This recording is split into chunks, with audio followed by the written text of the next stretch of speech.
Hello students, हमने last lecture में पढ़ा था types of nutrition, autotrophic nutrition, heterotrophic nutrition. इस लेक्चर में हम पढ़ेंगे how do organisms obtain their nutrition. एक ऑर्गेनिज्म अपना न्यूट्रिशन कैसे ऑब्टेन करता है। ठीक, हमें पता है कि जो डिफरेंट टाइप्स के ऑर्गेनिज्म होते हैं उनका फूड और फूड को इनटेक करने के जो तरीके होते हैं वो डिफरेंट होते हैं। इसी रीजन की वजह से जो उनके डाइजेस्टिव सिस्टम्स होते हैं वो भी डिफरेंट होते हैं। ठीक, अब हम सबसे पहले बात करते हैं यूनिसेलुलर ऑर्गेनिज्म की। यूनिसेलुलर ऑर्गेनिज्म फूड को इनटेक कर सकता है entire their whole body surface. ठीक, एक यूनिसेलुलर ऑर्गेनिज्म की जो पूरी बॉडी सरफेस होती है वो एनवायरनमेंट के डायरेक्ट टच में होती है, तो वो फूड को इनटेक कर सकता है through their entire body surface. तो सबसे पहले हम बात करते हैं अमीबा की। अमीबा एक यूनिसेलुलर प्रोटोजोअन है। तो अमीबा के बारे में जब बात करते हैं तो amoeba takes in food using temporary finger like projection of cell surface which fuse over food particle forming a food vacuole. Inside food vacuole, complex substances are broken down into simpler ones, which one then diffuse into the cytoplasm. Remaining undigested material is moved to the surface and thrown out. ठीक, amoeba क्या करता है, जैसे ही वो food के contact में आता है तो वो अपने सेल सरफेस से कुछ फिंगर लाइक प्रोजेक्शन बनाता है जो कि फूड को चारों तरफ से कवर कर लेते हैं, देन उसको अपनी बॉडी के अंदर एब्जॉर्ब कर लेते हैं। उन फिंगर लाइक प्रोजेक्शंस को हम बोलते हैं सीडोपोडिया। ठीक, उन फिंगर लाइक प्रोजेक्शन को हम बोलते हैं सीडोपोडिया। ठीक है, अब जब वो फूड वैक्यूल बनाए तो उस फूड वैक्यूल के अंदर जो कॉम्प्लेक्स सब्सटेंसेज हैं उनको तोड़ दिया जाता है सिंपलर वंस में। ठीक है, और जो एब्जॉर्बेबल सब्सटेंस है उनको साइटोप्लाज्म में भेज दिया जाता है फॉर सेलुलर नीड्स।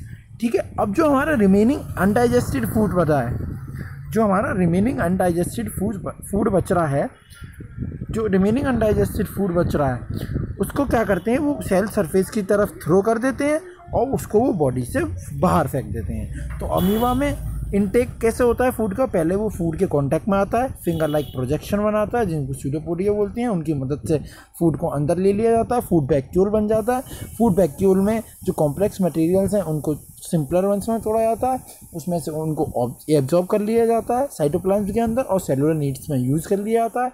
उसके बाद जो अनडाइजेस्टेड फूड है उसको सरफेस पे भेज के बॉडी से बाहर फेंक दिया जाता है। ठीक है, जिसकी डायग्रामेटिक रिप्रेजेंटेशन ये दिखाई है हमने। ये अमीबा है हमारा। ठीक है, ये फूड पार्टिकल आया, उसने सीडोपोडिया बनाई, सीडोपोडिया की मदद से उसने फूड पार्टिकल का इनटेक करा, इनटेक करने के बाद ये आ गया हमारा फिर से अमीबा।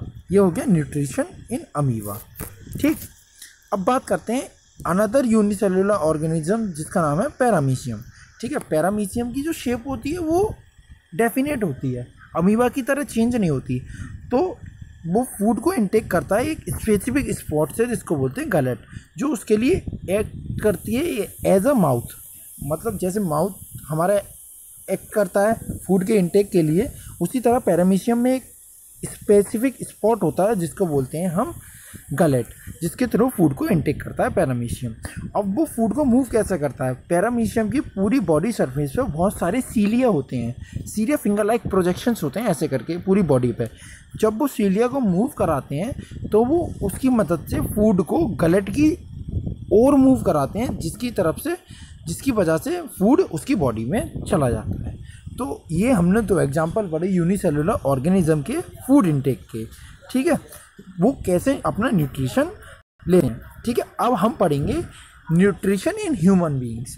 ह्यूमन बींग्स कैसे अपना न्यूट्रिशन लेते हैं। अभी तक हमने पढ़ लिया यूनिसेलुलर ऑर्गेनिज्म में अमीबा और पैरामीशियम। अब हम बात करेंगे कि न्यूट्रिशन इन ह्यूमन बींग्स कैसे अपना न्यूट्रिशन गेन करते हैं। ठीक है, उसमें सबसे पहले बात आती है एलिमेंट्री कैनाल। एलिमेंट्री कैनाल क्या होती है ह्यूमन बींग्स में, ये long tube extending from the mouth to the anus. एक लंबी ट्यूब होती है जो माउथ से एनस तक एक्सटेंड करती है। ठीक है, ठीक है, एलिमेंट्री कैनाल हमारी डिवाइडेड रहती है डिफरेंट पार्ट्स में, जो स्टार्ट होती है माउथ से फिर बक्कल कैविटी में हमारे होते हैं टीथ और टंग। ठीक है, बक्कल कैविटी के बाद आता है ईसोफेगस जो हमारे नेक के थ्रू थोरैक्स में जाता है, नेक से होता हुआ थोरैक्स में जाके फिर वो नेक्स्ट पार्ट में खुलता है स्टोमक। स्टोमक के बाद नेक्स्ट पार्ट आता है हमारे एलिमेंट्री कैनाल का स्मॉल इंटेस्टाइन। स्मॉल इंटेस्टाइन के बाद नेक्स्ट पार्ट आता है large intestine, then anus. Anus के थ्रू जो हमारा अनडाइजेस्टेड फूड है वो हम बॉडी से बाहर एक्सक्रीट कर देते हैं। तो हमारी एलिमेंट्री कैनाल कितने पार्ट्स में डिवाइडेड है? सबसे पहले माउथ, माउथ के बाद बक्कल कैविटी, बक्कल कैविटी के बाद ईसोफेगस, ईसोफेगस के बाद स्टोमक, स्टोमक के बाद स्मॉल इंटेस्टाइन, स्मॉल इंटेस्टाइन के बाद लार्ज इंटेस्टाइन, लार्ज इंटेस्टाइन के बाद एनस, और एनस के थ्रू हम अनडाइजेस्टेड फूड को बॉडी के बाहर एक्सक्रीट आउट कर देते हैं।